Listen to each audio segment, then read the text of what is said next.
Hi guys, welcome back to another video. This is going to be a different type of video today. I'm going to be making mac and cheese.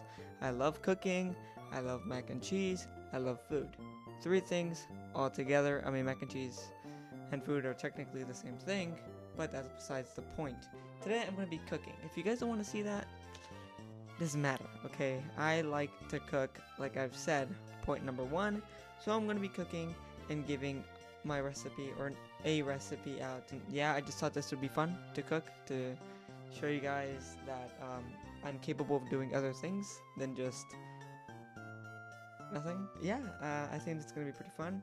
Hope that you guys enjoy the video, and let's get right into it. So right here are gonna be the ingredients that you're gonna need for the mac and cheese if you want to make it yourself.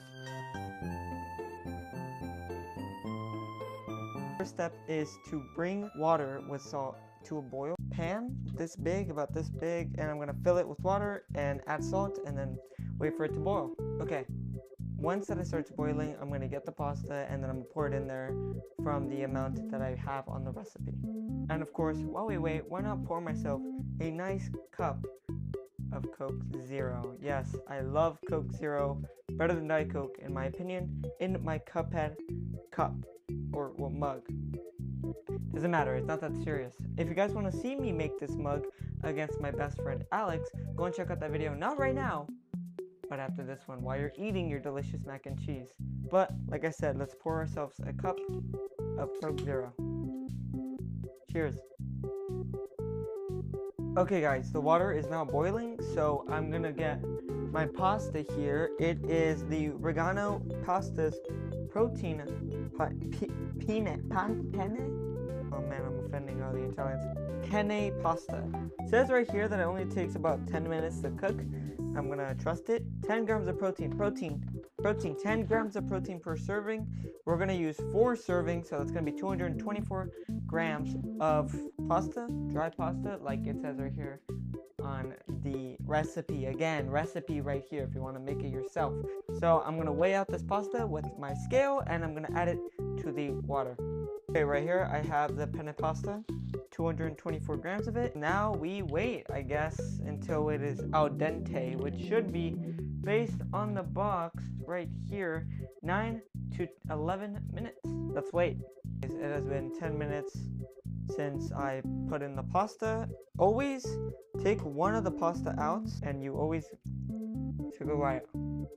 If it's to your tenderness, or I guess your smoothness, or your softness, then you're done.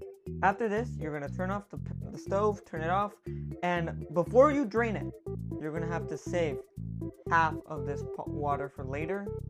You're gonna see why, but yeah, so I'm gonna save half of this and then drain the rest. Now in the blender, you're gonna put 120 grams of mozzarella, 2 cups of cottage cheese, and 100 milliliters of milk. I'm gonna weigh that all out, put it in the blender, and you're gonna blend it for 30 to 60 seconds or until your desired consistency. And yeah, I'm gonna do that right now. Now, once you have done that, you're gonna blend it for 30 to 60 seconds. And of course, don't forget to clean after yourself. And once you have done this right here, you're gonna take a large saucepan and put it to low to medium heat, and you're gonna pour this in there and stir it for 2 to 3 minutes consistently without letting it boil. So I'm going to do that right now. Now you're gonna need to add the nutritional yeast, 13 grams of it, into the pan. Now to add more cheese, you're gonna take 3 American cheese slices, tear them into pieces, and put it into the pan. If it's not as creamy as you like, that's when you bring in the pasta water that we had before that I told you guys to save. So if you didn't save it, you don't know how to follow instructions and you gotta hit the like button. But if you did save it, then you gotta hit the subscribe button because you are capable of remembering things. So let me get back to stirring up this pasta. And after all your hard work, this is what it should look like, a nice creamy pasta. And of course you can add your seasonings like pepper, salt, oregano, everything you could add. You obviously should add if you want that. I just wanted to give you a basic recipe and how to cook it. I would recommend about waiting a couple of minutes because the cheese might thicken up, and then you can take a nice bite of your creamy pasta. And I'm gonna show you guys the finishing result right now in a bowl and real presentable for you guys. Now here is my bowl of mac and cheese. let me give it a try, and I'll tell you guys what I think. I love mac and cheese, and this tastes amazing. Obviously, this recipe is more of a lower calorie recipe. This is amazing for me, but if you guys don't care, add more cheese, add more pasta, add more milk. It doesn't matter. What you guys want is what you guys should care for, not for what I want. So hope you guys did make it this far in the video. Comment down below if you did, and hope you guys have a good day, have a good night, and I'll see you guys in the next one.